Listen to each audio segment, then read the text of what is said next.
There we go. Okay.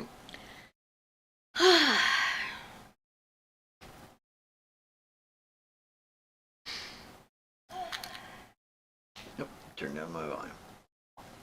Oh yeah, it makes me sound very funny when I can hear myself across the room. Delayed. Delayed me.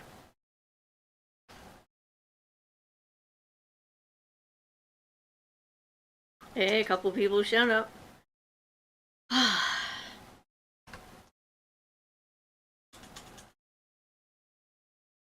Hey, everybody.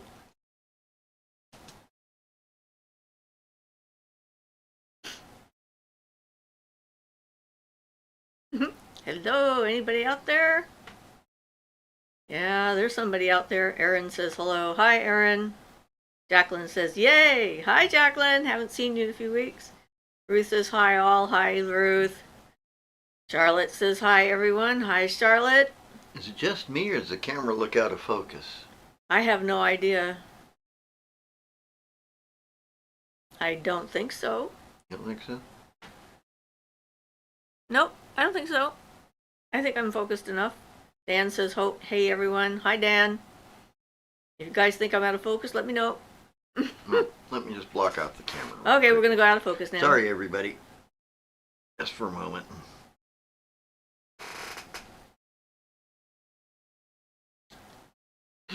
I see your fingers. Does that look better? That's about the same. Oh well. Okay. I guess it's just me. It must be just you. Carmen says hi. Hi, Carmen. So we have a bunch of people just jumped in on, so that's good. Awesome. Vanessa V. Hello. Hi, Vanessa V. Welcome, everybody. Sheila says hello. Glad to be here. Hello, Sheila. Moonfire Dawn. Hi, all. You were slightly blurry, but it's not too bad. Jacqueline says, spent all of my recent free time on the tea house. Ooh, I bet it's coming along really nice because it was practically done the last time I checked in with you. So, good for you. I had fun playing with some green apophyllite last night. It's hard to come by green apophyllite, and I was in the green mood because I was talking about Venus. Haven't put the video out yet, but outside is 100% done. Cool. Awesome. So you're working on the inside then? Getting the rest of the inside just exactly how you like it? Should be a fun spring. I bet that'll be awesome when you get to like be in your tea house and watch everything starting to bloom, and when we get through the winter. Yes. Probably yes to the inside. We're still trying to put things away from me closing my physical office. There's an endless number of things we have to do. Oh, it's just the way life is, right? Yep. Yep, that's the way it is. That's the way it works. I had some visitors the other night, which I hadn't had in a while. The gnomes came to visit me again, so that was kind of fun. It's always fascinating to me when I see them because they're so clear. I mean, it's like the most detailed black and white pencil drawing you've ever seen, with all the features, the skin, the hair, the everything. It's just remarkable to me. How is the mobile biz going? I have done 2 so far. So my first 2 clients, I got back into the groove. I have another client next week. Carrying that thing is a lot of work. It's like 35 pounds, I think. No, I'm sure it's not more. I don't know. I'd say 45 or so. Well, it's heavy enough to carry for sure. And so I'm wearing a back belt when I'm carting it around. And the first 2 places, they figured out a good place on a ground floor for me to set up. The second one, next time I see her, I told her to move the little table that she put right next to the massage table, so I couldn't get around to the other side of her because the table was in the way. So she's going to make sure she doesn't put the table there next time. I need an assistant, yes. It's always good to have an assistant. Shay says, have a wonderful live feed all. My schedule changed at work and my lunch is set at 1 p.m. Blessed be. Well, blessed be, Shay. We'll talk to you tomorrow, Shay. Vanessa V says, great, Venus. Yes, I like the Venus. Violet says hi. Hi, Violet. Yeah, so right after I saw the gnomes, the she came along, and his hair, the white hair, was like glowing.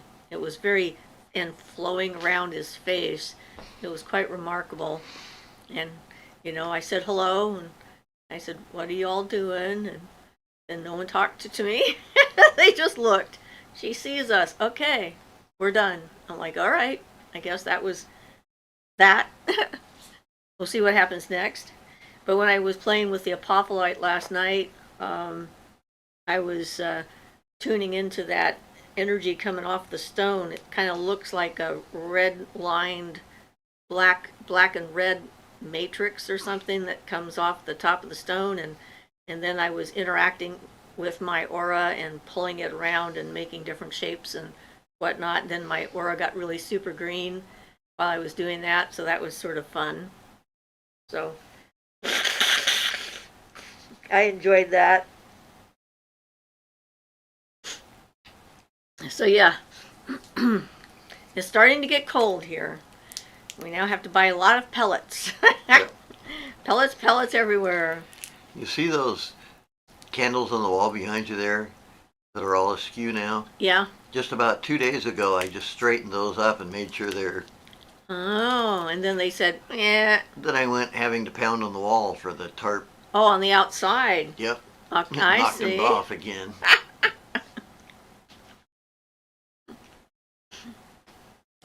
Are they winter creatures? I have no idea. They're gnomes, and I've seen them different times of the year. They just sort of wander through. And I think that particular she lives in my area because I've seen him from time to time. I never know when they're going to come and visit, but apparently I'm in my personal Venus cycle right now, so I don't know if that has any bearing on the matter. I'm not sure exactly what that means yet. I've been trying to research it after I saw it in Penzak's book, but he doesn't supply actual source material for these conclusions that he puts in there, so I haven't located anything. So if we have an astrologer out there that knows exactly what that means, everyone's supposed to have their own personal Venus cycle, and then there's a broader Venus cycle that happens every year. I think it's December 6th to January 20 something or other. So my birthday falls in that cycle, and my personal cycle is happening right now, whatever that is. Joy says hello. Hi, Joy. Jacqueline says the gnomes. Yes. I don't know if they're winters. They're earth spirits, so probably. Yeah, I don't think seasonal has much to do with gnomes in particular. Moonfire just got their first snow in Michigan, and I think Jacqueline lives in Michigan too, so you also must have snow. We don't have snow, but we had a heavy frost last night. It's going to be a cold year this year. Yep. Depending. If we get a bunch of rain, then it won't be as cold, of course. Guess we'll see. So. Violet says, I have to disappear for 15. I'll be back. Okay, we'll see you when you get back, Violet. Yeah, so, winter time is kind of my inward time anyway. Yeah, snowing now, got an inch yesterday, Jacqueline says. Cool. I don't really miss the snow much, though. No, I don't either. I never got along really well with it.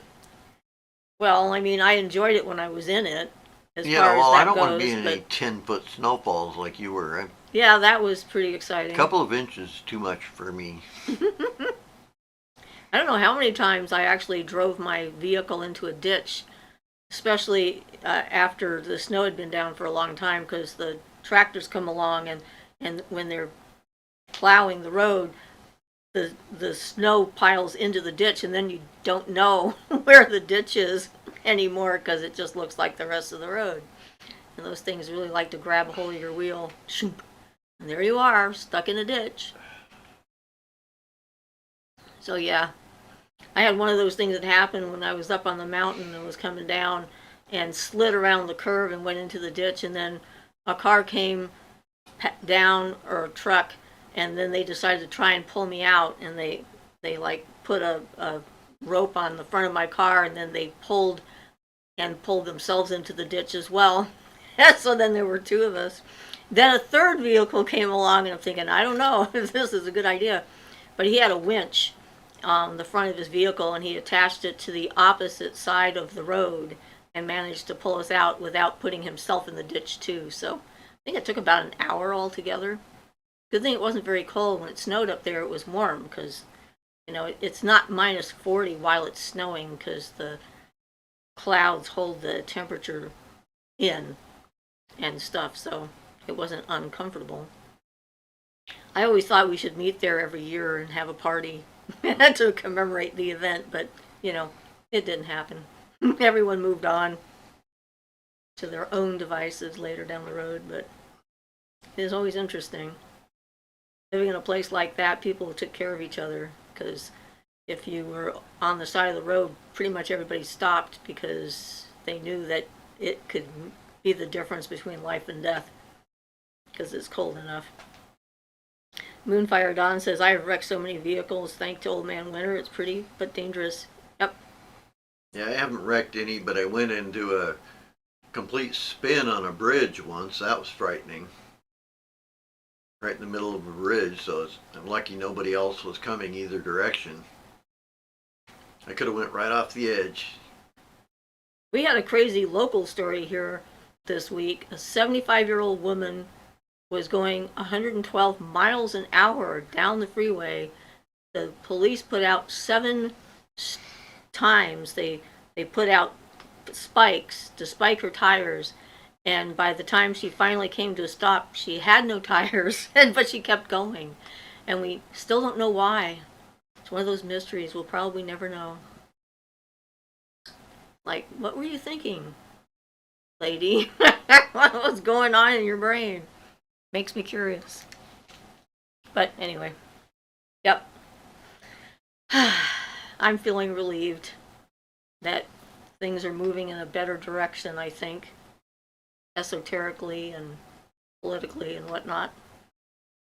So yay, we'll see what happens. But I did have another one of my storm dreams, I think it was, last week. So we'll see. Moonfire Dawn says bridges are extra icy because of the wind underneath. I have done that too, Ian. Yeah, well, and this was, it was one of these things where the rest of it had all thawed out, so there'd been no ice any place except a patch of shadow on the bridge, and it was melted just enough it had a layer of water on the top, and slippery, jeez. Aquarian says, hello, hi Aquarian. The other night I was falling asleep when I found myself floating up from my body. I flew around my room briefly, but it wasn't exactly the same. Weird. I don't remember what happened next. My room wasn't exactly the same.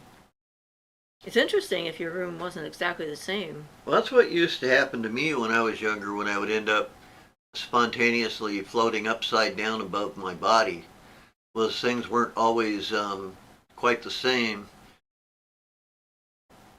To give an example, one of the things for me once was when I woke up floating upside down above my body, and for some reason I would always be hanging upside down with my head down towards my chest type of thing. But when I was looking from that position, I was looking at the bedroom that I was in from there, and I had a TV. But when I was in that state, the television was full of butterflies. Ooh, sounds nice. But otherwise, everything looked exactly the same. So that was one of those experiences I have no real explanation for, but it was interesting. Sometimes we don't really ever completely understand these things. They just sort of are whatever they are. Yeah, it was kind of interesting, though. I could hear the TV in the other room, and hear everything going on. So. Joy C says neighbors are moving, and I found a spell to draw nice people, and the script read, you who are good neighbors, and I thought, wait, don't really want to draw them, so I changed it to nice people. Jacqueline says, I've been working on making staves. What kind of wood are you using, Jacqueline? Any particular type? Angela says, greetings and blessings, Siofra in chat. Butterflies for the TV screen sound meditative. Yep. They certainly sound pretty. Were they all different colors or one kind? I think they were all like monarchs or something. Yeah.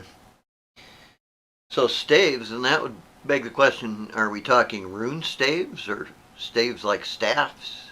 Like Or long wands, short staves. It's usually what they say a stave is.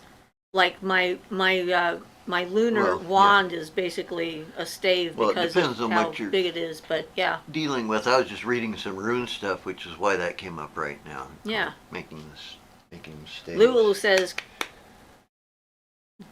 Aquarian says, that's so interesting, Ian. I also felt weirdly suspended or upside down. The main difference was my desk and picture were against the wrong wall. Maybe I was disoriented. That could be. Jacqueline says, making a pair for working with a friend, a tall staff. Cool. Okay. Angela says, monarchs are said to carry spirits to heaven and ancestors come back and forth between the veil on them in some lore I read as a kid. Well, yeah, there's the butterfly tree in some native lore, which is where souls come from. That's where the reincarnated souls come from, the butterflies, and then come to visit sometimes. Aquarian says, the butterflies sound magical. Yeah, I like them. Yeah, it was cool. Jacqueline says, oak and forest agate, pillar top. So 2 oak staves with forest agate, large pillar on top. Sounds gorgeous. Absolutely wonderful. I bet it's going to feel nice and strong, too. And moss agate, runes carved. Cool. You have runes on your staff. Yes, I do. They came with runes. Came with runes. I didn't charge it that way. I didn't buy it. It was given. But the guy who made it was well known for spending a lot of energy and time when he was putting his stuff together. So definitely has a nice feel to it. Jacqueline says, I'll send pictures when they're done. Thank you. I'd love to see them.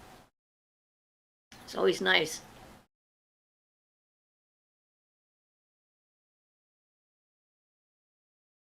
So what else have you all been up to?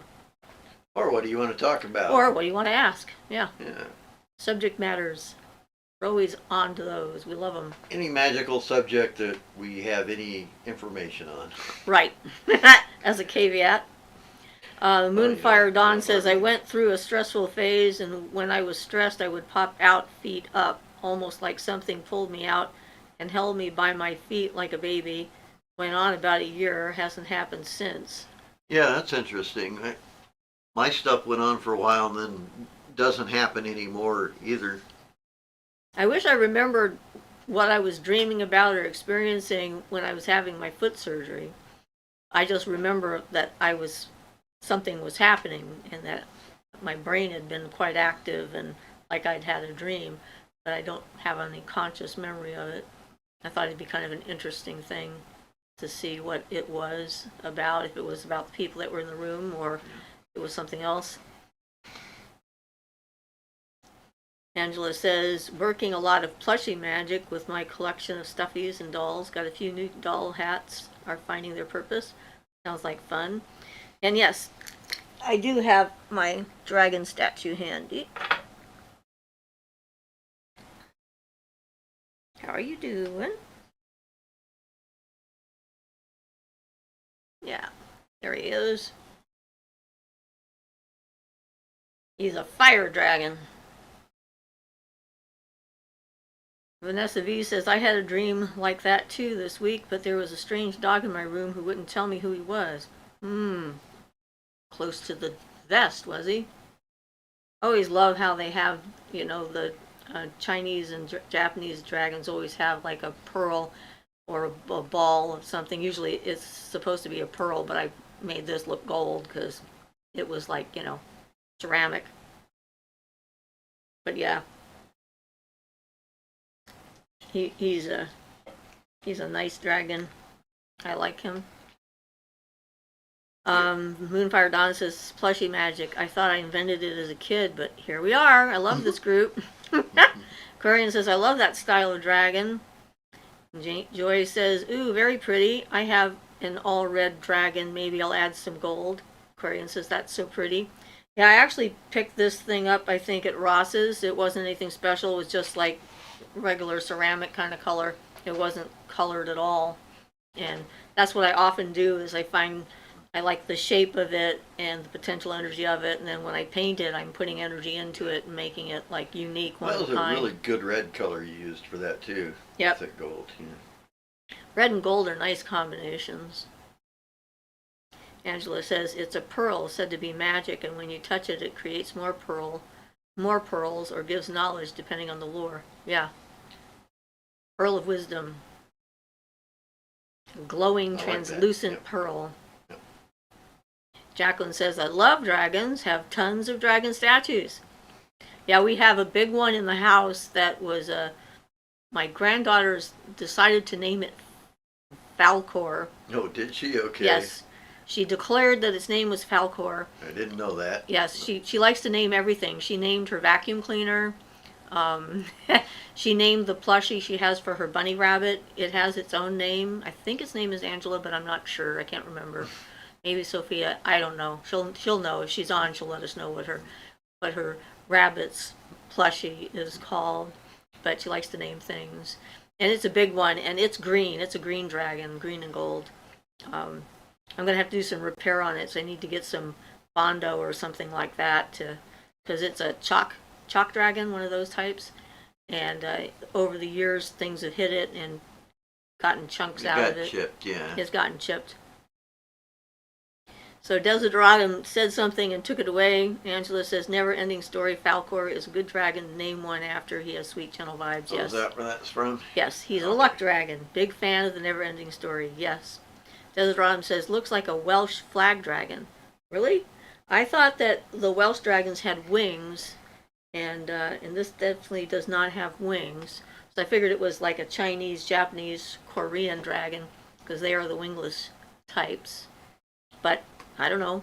Maybe there are other kinds of dragons I'm unfamiliar with, and that's fine. There's always more to learn. I guess in Chinese culture, dragons can become people, can disguise themselves as humans too. Not just that. Aquarian says, about keeping silence, does that also apply to some degree with ourselves, like limiting time or attention spent on certain things? That's a good question. I'm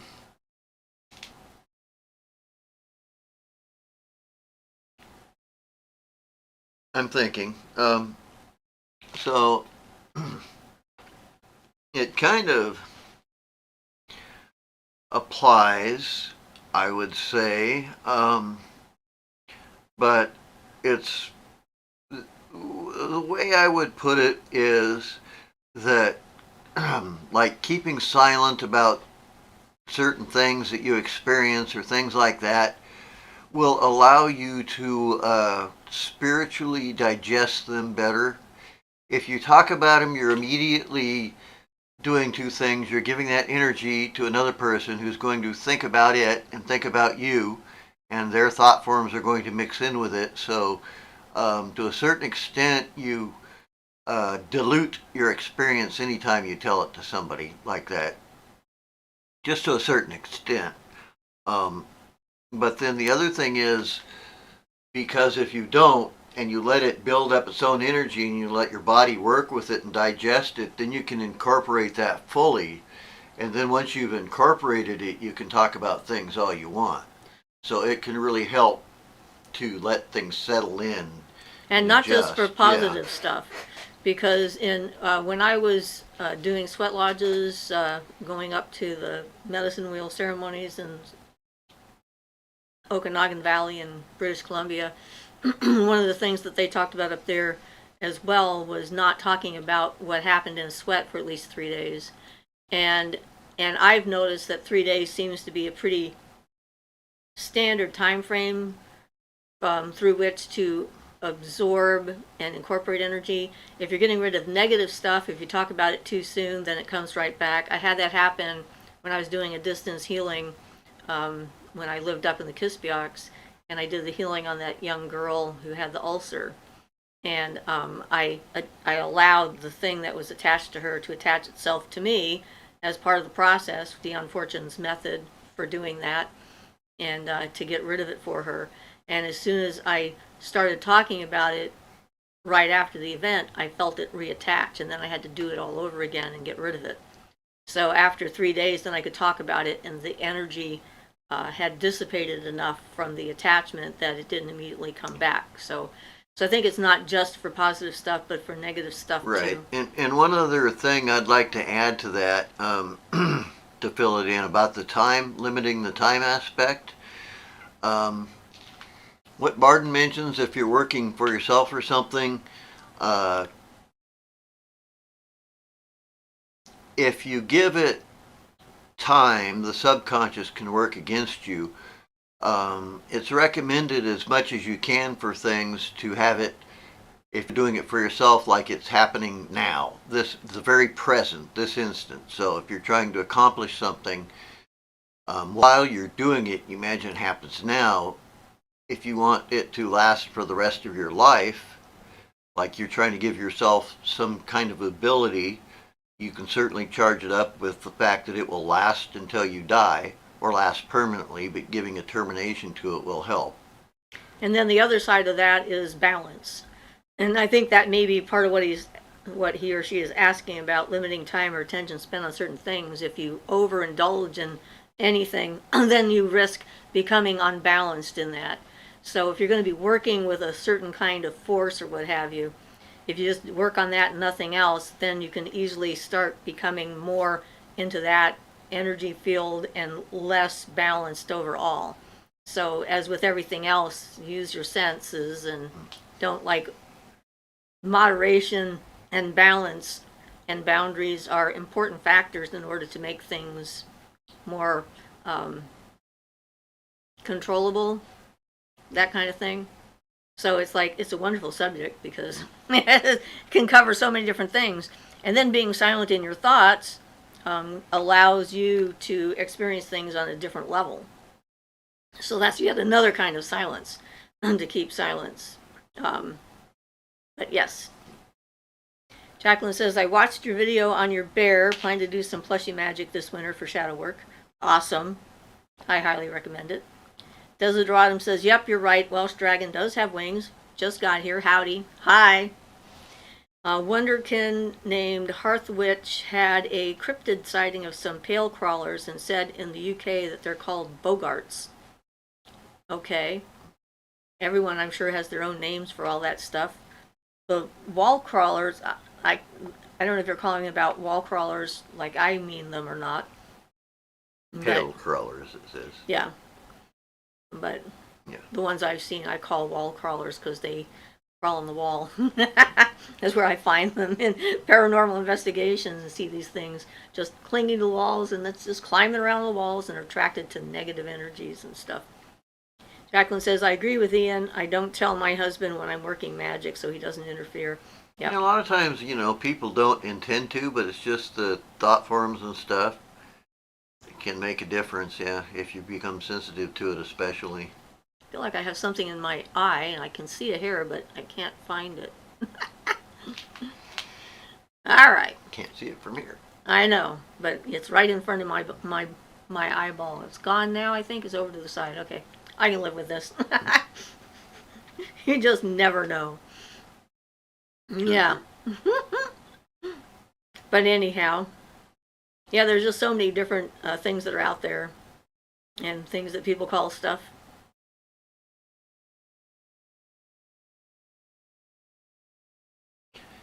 Desideraatum says, Hearth recommended rowan berries strung as a necklace for protection from them. I have no experience with rowan. I'm guessing they may be a type of unseelie fae. Rowan is a tree, and in Celtic lore, woman was born from the rowan tree and man was born from the oak. And rowan has berries and flowers, and there's a lot of ancient myths about the berries extending life and and being really powerful and important magic, as well as the seeds. So that's probably something to do with that, I would think. I don't know that you can make jam out of the rowan tree or not. The berries, I think, are hard rather than see-through, like with the yew. With the yew tree, you can make a jam from the berry so long as you don't use the seed because it's toxic and poisonous. I believe there's a connection there between the U, something I was reading. I don't remember it exactly because I wasn't paying attention for that, but something about the U and Yggdrasil. The runes were originally on U staves. That would make a certain amount of sense Yeah. because there's a lot of underworld connections to the yew tree. Yeah, I thought that was interesting because I hadn't been aware Underworld of and that. death Yeah. and wisdom and unknown knowledge and stuff like that associated with the yew and with the fairy. There's much more associations with the fae folk with the yew tree than there is with the rowan, I think. But there are some fun myths about the rowan tree. I think it was, yeah, I wrote a lot of those down when my son got married. I did a rowan tree collar for his bride. And so I looked up a bunch of different stories and legends on the rowan tree, and one of them had to do with a bull that, or no, a giant. I'd have to look them up again. Who Ireland gave him an island to stay on, so he would stop coming onto the shore, or something. They said he could have the whole thing, and it's like a giant rock or whatever. But then there was a wedding, and it gave a human strength and fortitude so he could win the hand of the daughter of the sea. And it was one of the underworld, the prince of the underworld was trying to win her hand as well, and he had to fight with her, and it was this whole battle of not physical fighting, but like competition kind of thing. They had to see who could win and so forth. Anyway, I'll have to look that up because it was a rather fun story. Entertaining. And Angela says, oh, Desiree said, sorry, that Bogarts are unseelie. Angela says, oh yes, Yggdrasil is said to be a big yew tree in some lore, and that yews are baby Yggdrasils, or extensions of it. I read something about that a long time ago, but I can't remember it exactly. Cool. Desiree said, are unseelie. Good to know ways to protect from them.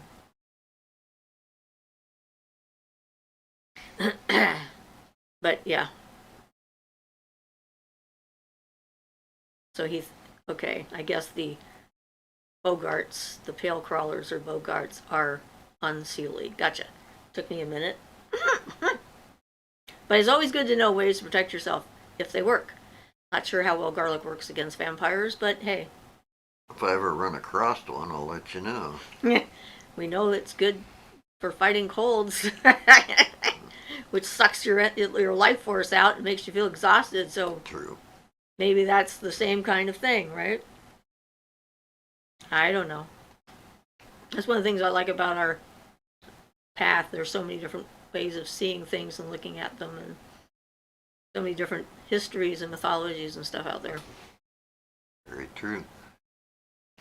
Underneath them all, you can find some truth underneath all of them if you look for it. Yep. Angela says cinnamon is good for the colds. To the Bram Stoker's Dracula book, it was the odor that the Count hated. No. Well, for the colds too. Well, that'll be my excuse to use more cinnamon then. Not the plant itself. Use more cinnamon. Cinnamon is known to Keep help the with blood vampires sugar. Yeah. Yeah, it helps you process sugar more efficiently, and it helps in general with that, according to my doctor. So, Violet says, "Hi, I'm back. Hi, Angela and Jonathan and Luna crew too. I apologize, no questions, but I absorb like a sponge right now listening to you. So thank you. Your voices together are a comfort to me." Well, that's nice. we appreciate that. Lula says, "I have chronic pain, and today is one of those days where I can't function, but I am listening intensely." I'm sorry, chronic pain is no fun. It's very difficult to stay positive when you're in a lot of pain. I remember that from my frozen shoulder. Angela says, garlic and Bram Stoker, cinnamon and clove were in other lore. Basically anything strong scented. What about Cian? Fine. Yeah, I don't know. I don't know. Angela says, blessings, Violet. Good to see you. Miss you.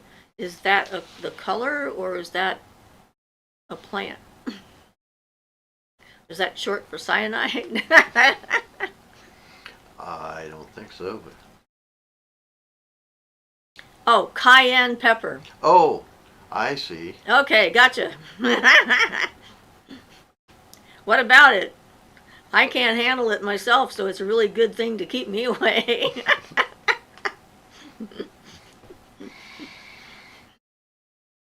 But yeah, I imagine it's probably good protection for something. For And me, unfortunately, as well as things I love, but my digestion doesn't love it, my body, so I can't really eat it, though I really crave pepper a lot of times. and when he does eat it, he turns red, Sometimes, just like yeah. the pepper.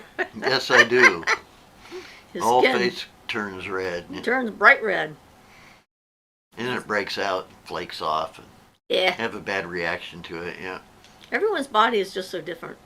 Jacqueline says it keeps the chipmunks away. Well, they don't like it. That's a good thing to know. There's probably a lot of things that don't like being around them because of how the gases that come off of it. That's why they use it to make pepper spray. That's right. That's true. That's what pepper spray is made out of. Yeah. Cayenne. Also makes a good topical thing for your skin. We used to use it up north to keep our feet warm and our hands warm because it'll pull your blood to the surface wherever you put it. So we would sprinkle it in our socks and in our gloves, and to help fight frostbite. And then take it internally for the same thing. I actually met a lot of old mountain men who used cayenne pepper as a supplement on a daily basis when they were up on the mountain looking for stuff. Aquarian says that was such nuanced and well-spoken answer about silence. Thank you both. I imagine it also applies to writing, like in a journal. Maybe not as much. It's weird how our mind-soul thing has to digest. It's true. Angela says, I love spicy food. Makes an excellent decongestant when you have a cold. Yeah, get some wasabi up your nose. That'll definitely clear you out. Aquarian says, it's like experience is food for out being. Okay, I'm sure that makes sense somehow. It's for our being. For our being, yeah. Probably our, not out. Yep. Yes. We figured it out. Thank you. Angela says experience is brain food. Well, it's certainly soul food. I would say for sure. And yeah, it's like, and people's experiences are so unique to themselves, whatever it is that's happening to them. And that's the thing, is like reality is very subjective. Each one of us has got a very different experience for what is going on in our reality. Now, I'll tell you what experience does. It brings wisdom as versus knowledge. You know, a person can have all the knowledge in the world, but wisdom is how to apply it properly without, you know, causing problems and things. And that's what really comes from experience. It's when to apply your knowledge and how much and things like that that you know, you can't learn from a book. You just have to have gone through it. This is true. It also helps you know when you shouldn't say something to somebody. In some cases. In some cases, because it's just whoop right over their head. So what was the point? Or bam, it hit them right in the heart, and then they're a puddle for a month. Or well, yeah, I have a habit of saying exactly the wrong thing, or saying things meaning one thing and saying it in such a way that it's taken as the opposite of what I mean. That happens more than I care for me. I think that's actually pretty common because of our experience with words. I mean, the words that are used around certain experiences help to define what those words mean to us. And so it's one of the reasons why communication is so tricky between people and then cultures. Because, like, you know, individual words can have such vast differing meanings culturally, but even individually from person to person. So Moonfire says, thanks for the pepper glove tip. I may have to try that this winter. I live in a town and walk to the store. Yeah, it's a good thing. Just don't put too much in there. But the nice thing about cayenne is that even if it gets super, super hot on your skin, it will never cause blisters, which is why they used it as a remedy for ulcers, stomach ulcers, because it doesn't actually burn, unlike mustard. Yeah, I made a liniment in the past out of some cayenne and ginger and um, some valerian root, and that worked pretty well. And I used it for years till I used it all up. Used some beeswax with it. The cayenne worked really well for that. You could really feel it though when you lean back. If you started sweating, especially, then it got really, really hot. Angela says, I lean on my intuition because I have the same habit, Ian. I somehow confuse people or annoy them mostly, but sometimes I meet someone who gets it. Yeah, it's always fascinating when you can tell when somebody gets it, Yes, when they're it having is. a unique experience. I had like a woman on my table one day, and I was working in the base of her skull, and I was visualizing a technique, which is cranial sacral technique of actually moving the fluid in the spine and unwinding the sheath that goes around the spinal cord, and I felt it happening, and then she felt it happening, and she was kind of like freaked out and blown away at the same time. So I wasn't sure. I think after that I didn't see her again, so maybe it was too much for her, but we certainly did have a quite dramatic event that took place in that moment. And I found out that it's something that could be done. So I learned something from it. And she never imagined that anything like that could happen. So I guess she learned something from it too. I'm not Yeah, sure. sometimes those things can be scary though, and people will shy away from them. So, Well, but that's that's what happens a normal. lot when people Yeah, ask you for help when you're a magical person and then it works and then they're like, wait a minute, what? I mean, I just sort of said that off the cuff of my top of my head, you know. I'm like, okay, fine, you can give me a hand, see if you can fix this. Then you fix this, and they're like, well, what else can you do? If you could fix that, can you hurt me? yeah. It's usually the first thing that comes to mind. It's like, oh my, this No, person is dangerous yeah. now. I think it's more than that though. I think it's way deep in. We have some built-in stuff because our whole society is largely here in the U.S. I must say, based on Christianity. Um, I'm not taking a bat out against Christianity, but the fact is it causes a lot of fear in situations dealing with magic and stuff because if it gets put in you when you're a young child, it is so deep within you don't even know that's why you're reacting that way in a lot of cases. And not just Christianity, but other things. You can have these deep-seated fears that you had no idea in your consciousness are even there, and they can get stirred up by things like that. So Jacqueline says, Siofra, in your experience in cold climate, is a tree aware enough in the winter to consent to harvesting branches? Well, there's, depending on the type of tree, one thing I really noticed in the wintertime was that all the conifers just like popped right out. It was like they were like no longer being drowned out by all the deciduous trees that were everywhere. And they just really come alive in the wintertime because, you know, they're not competing for attention or whatever. Um, and so if it's one of those types of trees, you're not going to have a problem at all. If it's one of the deciduous trees, I think you just have to be patient and wait for the answer. It's not like they're dead; they're just kind of hanging slowly and you know dimming their energy to conserve it and go inside. So that's one of the reasons why I think traditionally people tend to harvest in the spring when the sap is beginning to flow into the deciduous trees. They feel like the sap is kind of like the life force and energy force or whatever of the tree. So, yeah, something to think about, but it doesn't mean it can't be done. Um, so Violet says, wow, right on the money about being misunderstood by even my closest friend. Angela, you were never misunderstood by me, not ever. Moonfire Dawn says, I'm fascinated by Barden's approach to silence because he was so careful at times and yet was allowed to publicly demonstrate and release so much information, knowing when to conserve or release energy. Yeah, and I might add to something to that. um, the way it goes is supposedly Barden resisted, uh, initially had some resistance to the idea of publishing up the books and making the information public because prior to publishing them, he kept it all very secret among his few students that he had at the time. But he was requested to do that, and um, supposedly by divine providence or, whoever was his guru or whatever. But he didn't want to because he'd done so much in keeping the silence. But supposedly it was decided that it was time to release that information to the public, and so it was okay for him to do it under those circumstances. So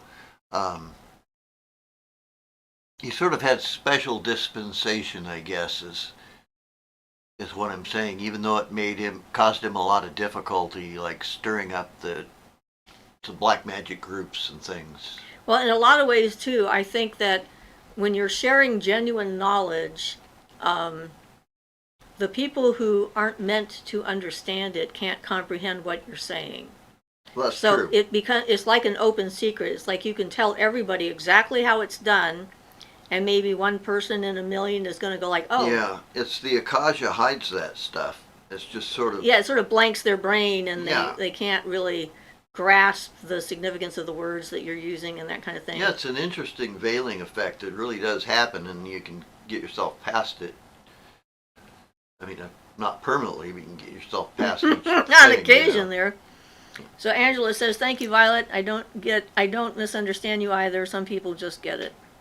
Lulu said, is that a sword behind you? Yes, we have two swords, one on either side, but the other one is down on the ground. That's Ian's and my matching ceremonial swords for when we do specific types of magic for which swords were required. I think our first evocation we needed swords. Yep. Moonfire Dawn says, Christianity was a mind spell maze that took years to escape. Joy C said, I did craniosacral, did a technique to unwind the teeth to someone who had tooth pain.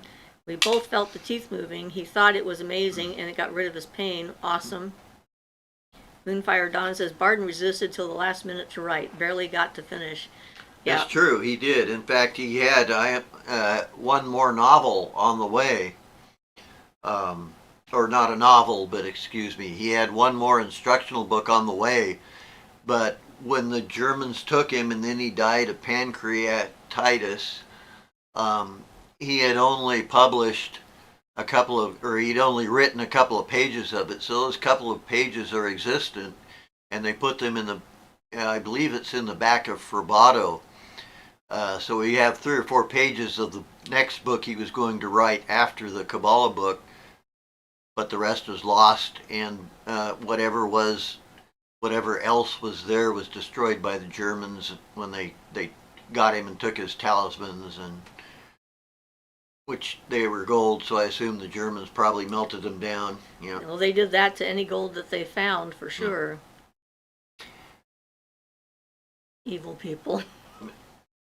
But yeah, be a terrible thing to like find a wonderful magical object and then just melt it down for gold. It's just like, I know. Seems such a waste and so stupid. Yeah, it'd be something if those things were still around. I think the only thing that's still around that Barton actually owned was a camera that either Dr. MK or his son has, that he used to take pictures of the Fae elemental beings. And elementals? Yep, elemental and nature beings. He had some particular filters he used for that, red for nature beings and blue for mental plane, that type of thing.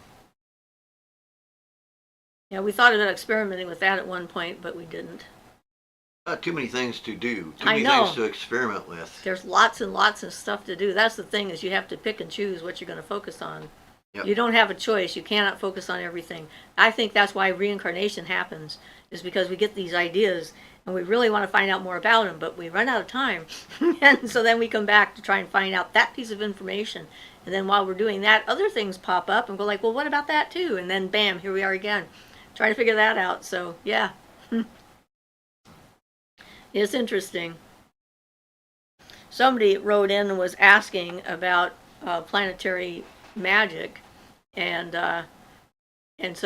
wanted to know how we could learn more. So I definitely suggested Barton's books for information on the planetary beings and whatnot, especially in the second book where he compiles all of them with their seals and descriptions of their job, sort of bare bones descriptions. Yep. So yeah. So Lulu says, there was a situation a week and a half ago where I literally saved the life of a good friend. My son and husband remember the situation this way, but the fourth person who was there and was disoriented, I'm assuming more will be coming, doesn't remember it at all? Question mark?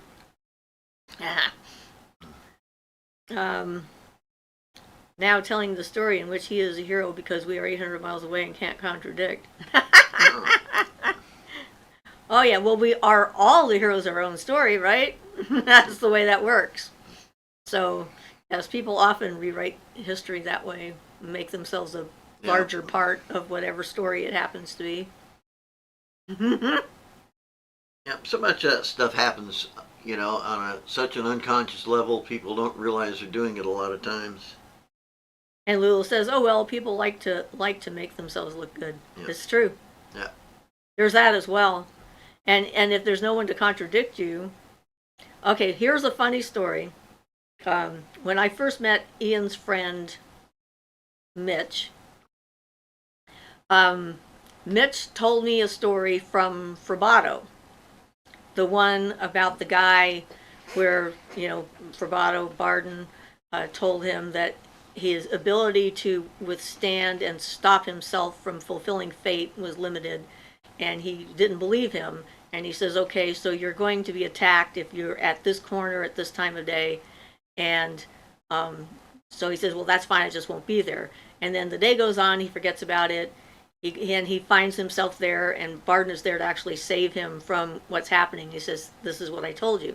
So when Mitch told the story, he said that this happened to a Santero from San Francisco or Oakland area, and he made it sound like it had just happened, and I hadn't read Barden at that point, because I had just met Mitch. And then later on, as I'm learning more, and I started reading some of Barden's work and came across the story, I went, wait a minute, that's exactly the story he told me, but he didn't say that it came from Barden. He said it came from this, guy currently living in out of context. The Bay Area. Yeah. And we think that Mitch genuinely believes now that that's what happened, and that it wasn't a book he read, but someone who told him the story. But we don't know. Yeah. He could just be making it up to make himself sound more cool because he knew this person who was so powerful. Rewrites things in his own mind, I think, kind of not, I don't know. But anyway, at the time. Yeah, but I just thought it was hysterical because I'm like, okay, so he figured I would never find out he lied. He made that up completely. Well, not completely, because the core story was true, but not the players that he was saying that they were.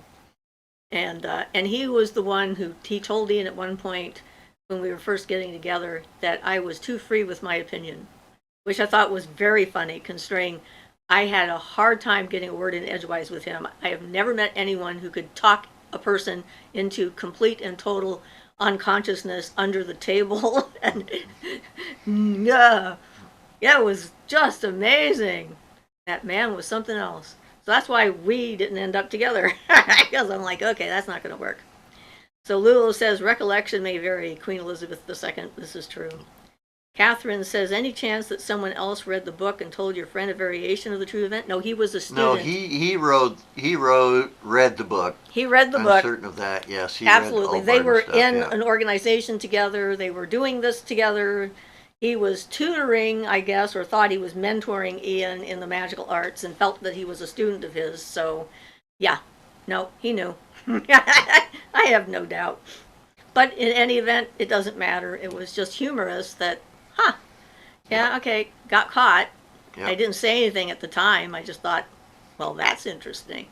And then when I heard that I was too free with my opinion, I just started laughing.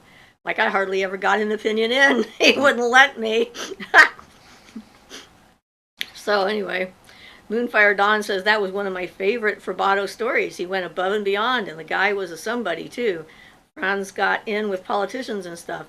Well, yeah, and so any of us who've read that, if he came up and told you that story, you would know right away that he was mixing the reality of the story up with his own brain, and in a way making him the hero of the story because he knew this guy in person. So by Well, association. true. There's definitely a certain amount of that in that. Little ego Yeah. happening there. But yeah, so it is interesting. And, sometimes there's just no point in pointing it out because people get very defensive when you tell them that they're lying, and then they're like, "No, I wasn't." Yeah, usually, unless there's a good reason to let them know that it's easier to less more harmonious to just let it slide unless it's important. And just tuck it away in the back of your brain and going like, okay, I can't Yeah. trust this person in this particular way for sure, and maybe not in other ways as well, because this could be just the tip of the iceberg as to who they actually are. And I've learned over the years to be a lot more appreciative when unconscious and maybe even potentially dangerous people let it slide out who they truly are. I pay attention. Instead of saying, oh, they didn't really mean to say that, they said they were joking, that can't be true, who would say something like that, that can't be who they really are, but usually that's actually who they really are. And I have this effect on people that I've noticed, that people tend to say the truth when they're in my presence, whether they want to or not. Which I find very annoying sometimes. I don't want to know. It's like, go away. I don't want to know that. Please stop talking. But yeah, just my weird energy. Taylor says, hi, thank you for the opportunity to share. Would anyone know anything about dream work? Well, yeah, we do a lot of dream work. There's books you can read about it. There's different kinds of dreaming. There is lucid dreaming. There's trying to understand your own personal dream symbols. There's journaling to figure that out.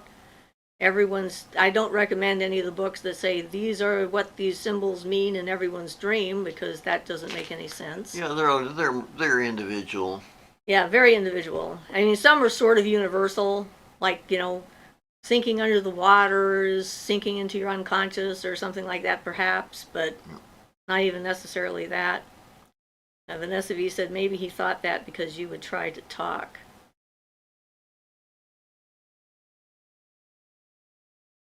Oh, because I would. Well, I decided, okay, here's what happened. He said things I didn't agree with. And I wanted to make sure that he knew that I was not on the same page with him. And I would interrupt or insert or find an opportunity to tell him what I actually thought about stuff. So I think that's the reason why he thought I was too free with my opinion, because I disagreed with his. Yeah. Well, I had a tendency to just ignore the ones I disagreed with and not. Well, yeah, that's helped me learn that if you don't say you disagree with someone, Then they assume that you agree with them. That's kind of the way it works. It's sort of like our status, neutral setting. You start talking about stuff and people go like, uh-huh, uh-huh, uh-huh, uh-huh. You're like, okay, they're on the same page as me. And you keep on going. They keep going, uh-huh, uh-huh. And in their mind, they're going like, oh my God, this person's completely and totally insane and out of their mind. Can I get out of this room? Please, how do I get out of here? You're going to get out of here? Briefly? Just for a moment. Yeah. Speaking of which. I have to go use the bathroom. Okay, you don't have to explain yourself. You're allowed to just leave and then come back. But it's true. It's like, and I had become aware of that, and with him, I wanted to be sure he knew how I actually felt, and so he was trying to groom me to be some kind of a student acolyte or whatever in his mind. I think that's certainly the vibe I got. So I wanted to disillusion him as quickly as possible because I was not into that at all. So, Angela says, I'm very chatty, but if I get icky vibes or off vibes, I clam up and chat less. It's taken me a long time to learn. Well, yeah, if you're feeling those kind of vibes going on, it's usually a good time to just sort of cool it, because you don't know for sure what's going on. And sometimes that vibe also tells you that that person's not genuine, they're bad for you, their energy is not good for you, because it makes you feel really off kilter and off center. I figured that one out, and I definitely pay attention to that. If I'm with someone and I suddenly feel completely ungrounded and confused and everything, I'm like, okay, what's happening here? Something's not right. So Lul says, I've been getting messages through dreams from childhood. Dream is totally a real life guide communication device. Yep. Taylor says, have you ever interacted with a person where they seem to behave subconsciously? If that makes sense, it might be similar to how you said people tell you the truth.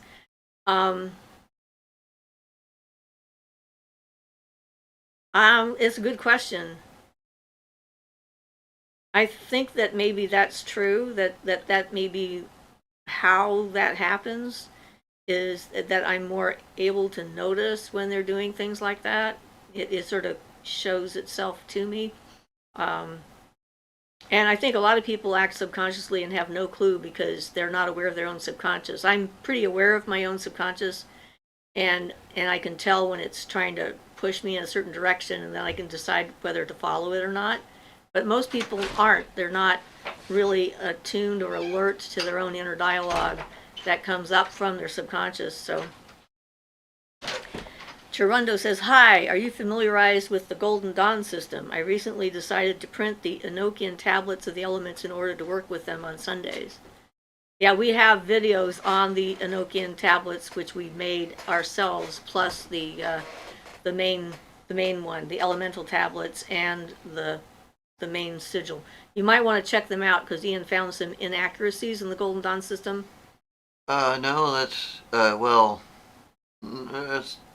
Some misprints, missing things. Oh, not really in the Golden Dawn system. It was more with the Sigillum Diameth, which is part of the Enochian system, the main seal. We painted ours a little bit different for color-wise than most people. Yeah, we have one for each of the tablets, each of the elemental tablets, plus a separate one for the sigillum. And Ian goes over that, so you might want to just look at them and see how if it helps, if it's useful information for you or not. We need to follow up farther on that. It's my fault that we haven't. I need to actually learn the Enochian pronunciation.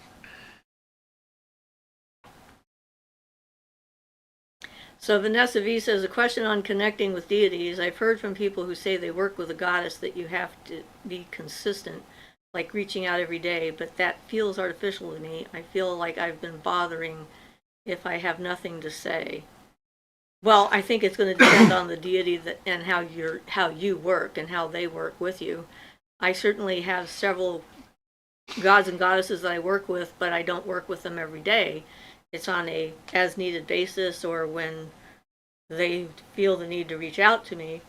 One of my goddesses is Aurora, and I have a poem that I sometimes say when I first wake up in the morning that I memorized, but I don't always say it. But it doesn't mean that I'm not still connected with that energy. Yeah, and don't humanize the energy too much of a goddess and such. Generally, unless some deities have specific stories associated with them, like in Santeria, where the deity has particular attributes. But aside from that, aside from specifics that are written for a particular deity, in general, the energy is less human. I mean, not judgmental human, not the like I'm gonna throw a lightning bolt at you because I don't like you kind of thing. It's more like an energy you contact, and there can be some personality aspects there, but they're a little more universal than the personality aspects that humans show. So does that? I don't know if I said that in a way that makes sense. I think you did. So Chirundo says, I wanted to see some suggestions on them and found your channel and saw you were live. Well, welcome.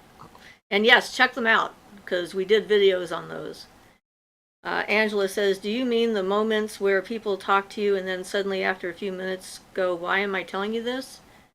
Well, usually actually they preface what they're going to say with, I've never told anyone this before in my life, but I know you won't think I'm crazy. That's one kind of conversation I get. So I hear about ghosts and supernatural encounters and things that they can't comprehend because they know I'm weird.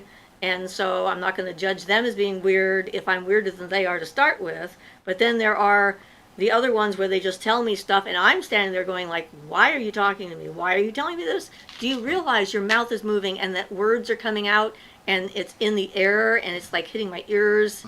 And like, am I hearing this in my head and I just think that you're talking? Because then it makes more sense to me if you're saying it out loud, but why would anyone say that out loud? Those are different. So I have different types of weird communications I get from people.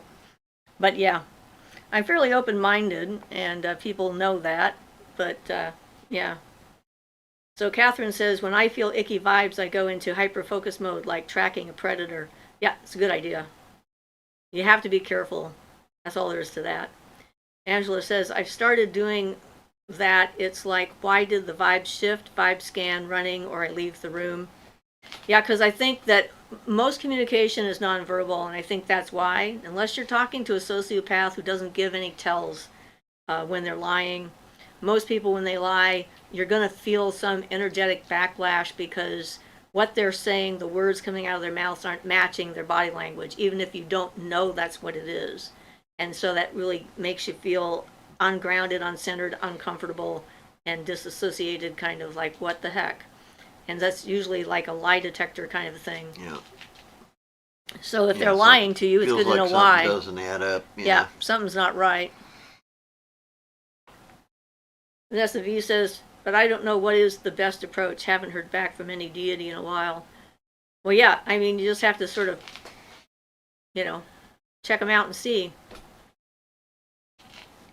Toronto says, I actually saw those and found an old comment of mine suggesting to get a new mic.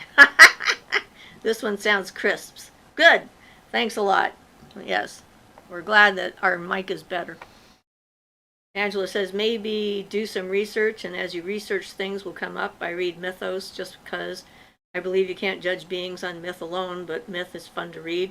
Oh yeah, I love reading the stories and the myths about the different gods and goddesses, and it gives me notions and ideas and stuff like that. And seeing their statues and the art that's around them is actually even more informative, because I think you can read more into the imagery and the creative energy that's gone into depicting them than even their stories, because that speaks on a deeper level, like dreams speak in the language of symbols, and so it gets you on that kind of a level too. Yeah. Crystal C says, what would you say helps you maintain your connection to the psychic world? Staying open and living in the moment, trying to be in the present and paying attention to things that are coming, that are there. Yeah, attention is pretty important to that one. So Taylor says, sometimes when I talk to people, I can lose track of myself. It can feel like a dream sometimes. I am taking notes of my dreams as often as I can. Well, you might be being an empath when you're talking to people and it gets that dream state. You might be feeling them more than you're feeling yourself and losing your center. So practice more grounding and conserving your energy and controlling when you're going to feel people more.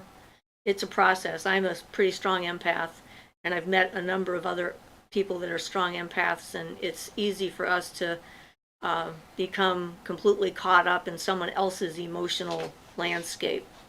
And then it's difficult to know where our own center is, which is why grounding, centering, shielding, meditation is important. If you know yourself well enough, then you can tell when you're being pulled and which way you're being pulled, so that you have some say as to whether this is going to work for you or not. And sometimes just getting up and leaving a room for a minute, going into the bathroom to get away from people and sitting and thinking about it, you can help to center yourself and go like, okay, this is not a conversation I really want to allow to continue to happen. This is not a good feeling for me. I need to extricate myself, or this is why I'm feeling this. It's tagging into something that happened to me when I was little, or something else that happened, and I'm mixing my feelings with their feelings. So you sort of get a little bit of perspective on it. It's hard to get perspective when you're in the middle of it, especially in the beginning. Yeah. But take a little control. So Taylor says, can you tell me more on how some energies maybe should not be seen human-like? I haven't thought of that before. Well, Okay, humans are just one life form that's on the planet. And we base everything we understand about the world and reality around us on ourselves because that is kind of how experience works. Opening up your mind to the possibilities that there's other forms of consciousness, even things like a tree or a stone, helps you to start to comprehend that human beings are not the only kind of conscious life form that's out there. It right. doesn't. Our definition of life is kind of narrow. And they communicate by other means than speech in general, and you can turn it into speech. Your brain may turn it into speech, but it's a communication that's beyond speech. That's a uniquely human thing, I Yeah. think. And there are non-human beings out there that are not natural in the sense that they're not like part of our nature, physical reality, but they are something separate from it. And I've met any number of beings that are non-human spirit beings that sort of coexist here with us, but they're not like us. So keeping an open mind, and it's a dangerous thing to have a communication with a non-human entity and judge them by human standards. Right. And if you're expecting them to have the same kind of reactions that another person would have, you're going to be making mistakes because they are not like us. So sort of treat them like meeting a wild animal in an area you've never been in before geographically, and you don't know the animals and potential hazards and life forms and stuff that might exist in this place. And so always be respectful, keep your distance, and maintain a measure of control so you can leave if you need to. And so far, no one has harmed me because of that. Yeah, well, in general, deities don't get so easily offended unless that's a story, one of their stories that have gotten written down and used over the years that they do. Then generally they don't. There are a few differences, of course. One might take extra caution with invoking Kali, for example. Got to be ready for that. So Lil says, this is my experience from childhood, strangers telling me their life stories. My husband jokes that it's written on my face. I'm not judgmental. It's exhausting sometimes. Yeah, I still have that happen to me going in a grocery store. In a 2-minute period, an old woman comes up to me and tells me everything that's happened in her entire life up until that point. The highlights that she thinks are important at any rate. And it's just like, okay, I guess I was a receptacle for this. She needed to get this out, and then I can leave it and go on with my day. But yeah, people feel comfortable telling empaths, and in some cases they're dumping their energy onto you to get rid of it because then they feel better. That's why it's important to have those grounding techniques, so that you don't absorb what they're telling you, what they're emoting outwards towards you and so forth, and have it be carrying it with you for the rest of the day or a week or your life. Yeah, well, there are you. people who do that as I've known a couple of people who did it not on purpose, but they just used everybody as their psychic garbage can. Get rid of your shit, feel better by dumping it on somebody else. And That's then, right. Leave them with that nasty energy. Yep, dumping stuff on other people is pretty common the way humans have been rolling for a while. It's like that's why gossip and complaining is a human activity. So Angela says, I saw a beautiful Hecate statue. It came up in pictures with 3 heads instead of the tree. Instead of the tree people, I was just in awe. It was beautiful in a unique way. I couldn't pin it down. Sounds pretty cool. I mean, there's a lot of different ways to explain a lot of stuff, and imagery is powerful. Darling Darlene says, I somehow attract people I have never talked to before. Yeah. Probably another empath. Vanessa V says, yes, I love mythology and the research around it, archaeology and all. Thank you. Angela says, I've never had a problem with a deity. I try and be as respectful as possible. Sometimes the energy is intense and really fills the room, and it's wow, but never scary. Somebody visited me the other day, and who was it now? I definitely had a really strong presence come in. That might have been right after the night last week when I had the black wings that I opened my eyes to, in the middle of the night, and there were these wings flapping above me. Yeah. I can't remember now. Oh well. Toronto says, I gotta give props to the LBRP for dealing with unwanted vibe dumps. Yep. Yeah, It's a good one for that. It's a good one, and I used to use it all the time. I don't use it all the time so much anymore because it's long and it's a process. But yeah, it's really great for things like that. I see. 3 heads instead of 3 people. Right. Okay. That would be the maiden, mother, crone kind of a thing in a different way. Usually a lot of the Hecate statues have got her as the maiden, the mother, and the crone. And so instead this one had 3 heads, probably maiden, mother, and crone. Again, but just slightly different representation. Okay. Your H key got stuck. Yeah. We have keys that get stuck too. Sticky keys. Yeah, there's a lot of value to the lesser banishing ritual. I eventually am going to do a video on it. Waiting for your teeth. Yep. That's going to be on my birthday, by the way. He's going to get his teeth on my birthday. How weird. So Torundo says, have you seen Neil Gaiman's Sandman on Netflix? Yes, and absolutely loved it. Thought it was fantastic. He's a good writer. He has a lot of mythological kind of stuff. Apparently he writes about Norse mythology and all kinds of things too.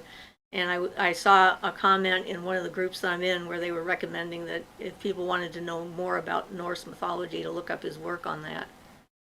And I guess he's a great researcher. He certainly is a good storyteller. And he has very rich things. Lulu says, my last job, people would just come to my room to tell me all their emotions. At some point, one coworker joked I needed to put up a sign, psychiatrist at work. I started getting sick at that job. Yep. Needed to have a nice stone there to absorb all their negative energy. Or I say, here, hold this rock for a while before you leave, and then leave it on my desk. Taylor says, thank you for the clarity. I might have been interpreting it as royalty or something, or membership. Also enjoy Sandman too. Torundo says, I absolutely love authors who know their stuff around magic. Yep. Luo says, the entire thing was just toxic. Well, it is. And I'm not there anymore. And that's the thing, you know, if you make a good garbage pail and people figure that out, then they're going to usually like one unless you put a lid down and say no more. Yeah. That's why boundaries are so vital, especially for us empaths. It's like without boundaries, you can't really figure out who you are because you're carrying around everyone else's stuff. And you know, you're dealing with things that aren't yours to deal with, and it's very annoying. Angela says, thank goodness that job sounds like it was full of energy suckers. Sorry you went through that. Yeah. And, you know, in ancient cultures, there were places for us to be where we could, like, control the environment a little bit better. We don't really have that kind of structure nowadays, so empaths, sensitives, mediums, channelers, and whatnot are all trying to figure out, you know, how do they fit into the society that's here and maintain themselves at the same time and do the work that they feel they're here to do. So taking control of ourselves seems to be the key, at least for me. Well, yeah, and that's I mean, if you really want the, you know, whatever you might call it, the secret to magical power or whatever, that's what it is taking control of yourself. You know, the better you can control yourself, the better you will be able to control your environment, and it will come under control that much easier. Yep. The circumstances around you and such. So Lula says, I was 156 pounds when I started that job. 2.5 years later, I was 113. Wow, that's a lot of lost energy right there. Well, and it was not on purpose. Yeah, if it wasn't on purpose, it was not a healthy thing for sure. Yeah. Nobody needs that toxic environment. No. Angela says, I change the material I visualize based on what I feel I need. They stay in their bubble, I stay in mine. Yeah. And that's the thing, is like, you know, controlling the invisible world that only a few of us can see. That is one of the advantages that we have, where we can actually create mental constructs that will assist us and do the job we need them to do. And most people don't have that. They don't have access to that. They're just stuck with what they've got and where they are. They don't realize that there's potential for them to be more in control of what's going on around them. They feel like they're just sort of, being thrown about by life, the winds of change, or happenstance, or whatever, and are looking for some kind of an anchor. And but the thing is personal responsibility is the key to doing that. You have to decide what your environment is going to be, what you want it to be, what you allow it to be, and then make sure you police that so that other people can't come in and just like dump everything on top of your stuff. Yeah, that's the thing, if especially if people are in the habit of doing that, it's pretty hard to get them to stop. It requires perseverance. Well, actually, in general, if you've been with someone that you've done that for historically, and then you start to develop healthy boundaries and you stop doing it, they're going to feel like you don't care about them anymore, that you're not listening to them, that you're being distant and cold and uncaring, and that's because they're not getting that dump. They're not having that taken out of them and away from them because you're putting up boundaries to that. Yeah. And a lot of times they'll just go away and leave you alone and look for someone else who's not as educated and use their opportunity to get somewhere else and then complain mightily about the fact that you just changed on them. And how dare you do that? What's wrong with you? It's Change funny. is hard. Yeah, Change is just hard. it is. And it's a work in progress. And we're all human and make mistakes, and we're all learning and so forth. So when you get to the point where it's okay if you've blundered, that's a good sign. It's like when it doesn't become like a life or death situation when someone says, well, that's wrong, it's this way, and you go like, what do you mean? It's that way. That can't be right. Or you go like, oh, really? Well, okay, let me see that. I need to rearrange my brain now because now something I thought was true is now not true, or something I thought wasn't true now is true. Flexibility. Yep. Mental flexibility. Desiderata says labradorite helps with empathy overload. It helps to keep them out. I like labradorite for that. Yeah. Like, shh. Like, yeah. Get that away from me. Reflect that out. I love labradorite. That stuff is awesome. Yeah. Tigerite too. Yep. Like this one. Because it's very reflective. I think I have a piece of labradorite. No, this is tiger eye. I said I think I have a Oh, piece you have a of piece. labradorite. You probably do. We have labradorite lying around all over. I'm not sure. I'll have to look. I think I might have one. Well, I brought one from my office. I had a piece in my office. I had stones all over my office doing jobs, helping people, and helping me to keep from getting overwhelmed. Lil says, I used to want to be always understanding and caring to people. Now I'm understanding and caring to myself first. That was a lesson from that place. Yeah, because if you're not in a good place, there's nothing you can do for anyone else. Yeah. That whole self-sacrifice thing, no matter what, is like laying down your life for someone else in a crisis. That's one thing. But to completely batter yourself into submission until you're nothing but a puddle on the floor in order to please everyone around you is not good. That doesn't help you or anyone else. Apparently my brain is running with that. It gets everyone else's feet wet. I'm thinking of being a puddle. Oops. Got to watch out for some analogies. They can get out of control. But yeah. Being flexible and being responsible. Eve says, hi. Hi, Eve. You made it just before we ended. We only have a few minutes left now. Ask away before we're gone. But yeah, it's interesting. And a lot of times people get overwhelmed by the process of doing things, and what I've realized is it's not, don't try to imagine the end result when you're, if you try to imagine all the steps to get from here to there, it's kind of overwhelming, makes your brain hurt. But if you just take each step as it comes along, before you know it, you're looking back and realizing how far you've come and how much you've learned and so forth. And So Jacqueline says, oh, Eve says it's the Jersey in ya. Okay, hold on. Jacqueline says, I was gifted a piece of lightning wood, oak staff size. What would be a good crystal to pair with to enhance the lightning energy? I think quartz is probably a good crystal because quartz is sort of electric to start with. Well, Barton considers quartz as magnetic, and he would Right, use something amber's like the amber electric. for electric. Yeah. Right, amber's electric, so maybe amber. Yeah. Yeah, I would think amber or something like that. Because amber takes a static charge. Right. You can rub it and then stick a piece of paper to it. Desideраtum said, since the pandemic started, I feel like I've forgotten how to talk to people. Now I really enjoy talking to folks. Well, good. Eve says, give me time to type, please. I'll give you as much time as I can. We will do that. JT says, hello. Hi, JT. Violet says, it was a great Sunday with you. Thanks so much. You're welcome, Violet. Thank you for participating. Yes, and listening and being here and so forth. Yeah, without y'all, we wouldn't have a channel. That's true. It wouldn't be anything but us talking to ourselves. It's always interesting to get other people's perspective. Pardon me. All right. So we're waiting for Eve to ask a question before we go. We still have an excellent connection. We still have a little time. Lulu says, wow, already?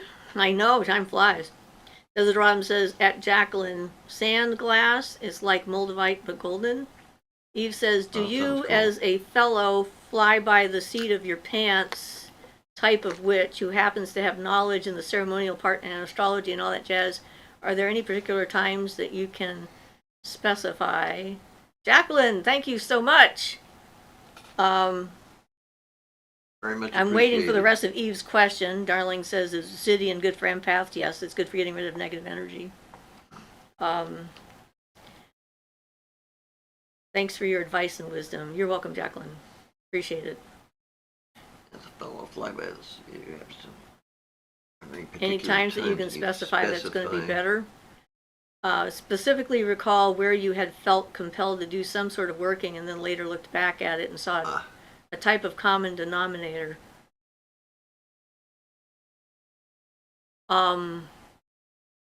Everything I've ever done has often been has been influenced to me at the time, like what was happening. So the common denominator was me paying attention and feeling what was going on there, and then determining if something needed to be done, and then figuring out what that was and then doing it, like rescuing the Buddha spirit, talking to the guy who was trying to sell a magical staff, and the staff was really upset with him. I mean, they're just sort of like, I do these things in the moment without even thinking about them, talking to a dog that's telling me he's feeling sick to his stomach, or, having a tree and I have a conversation or something, or walking through the woods and have something show up. And then it's like, okay, this is what's happening now. So I think that the common denominator would be being aware of my environment and being present in it. So that then I could make a determination and decide what to do, if to do anything. Yeah, I think on as far as the planetary hours and stuff go, it's just kind of an added influence, but not, they don't have that much influence. I mean, it's usable if you want to use it. Yeah, and the thing is that I've had ideas that just pop into my head, and then I'm like making the ball to collect comet energy. That just popped into my head. I'm like, why didn't I ever think of that before? And then I just did it and made it and tried it and to see what would happen. So yeah, just being present. Yeah, for over years and years, and the ability grows as you do it. So you can also get input from lots of places. Your guardian spirit beings or your higher self can all inspire you with things. I think it's more the common denominator is more just staying with it, being aware, being with it, being in it, and then things kind of, most of the things that have happened to me have happened by surprise or without planning, mostly. So JT says, when is love wrong? Well, real love is never wrong, but trying to make somebody love you when they don't want to, or bending their will to yours, or not accepting rejection is not love. You have to understand what the definition of real love is first, and if you understand that, then there can never be a wrong love. I mean, it's not something that uses other people. It's not something that compels or forces other people. It's acceptance. It's accepting them for who they are and where they're at. And, even if they reject you. Even if they reject you, allowing them free will and so forth, and accepting their true nature, whatever that happens to be, whether it fits with you or not. And so that would be my answer. Eve says, did you ever come to realize that you had grasped a level of energy that was too much? I don't think so. I don't think that's happened. I mean, I've had moments that were pretty overwhelming, like when I was hallucinating for about a year, when I was had my brain exploded open and my ego utterly destroyed. But I managed to survive that and come back. I'm not sure exactly how. So after succeeding with that, I don't know that there's much. I don't want to challenge the universe, though, to see if they can throw something bigger at me, just to see. So I'm happy with where I'm at right now. But, I mean, whatever happens, you have to try and meet it where it is, and make your choice, and, accepting your decision and the consequences thereof, and learning from them. I mean, the stuff that I've had happen in my life, I've had very horrific things happen to me. You all know that a little bit about my past. And I could decide to let that break me and destroy me and make me bitter or angry or have a reason to be insane or not be able to function. But I decided to learn as much as I could from what happened to me to make sure it never happened to me again, and do what I could to try and help other people it might have happened to as well. And so it's like, the experience isn't the thing, it's my response or my reaction to the experience that decides how it's going to affect me.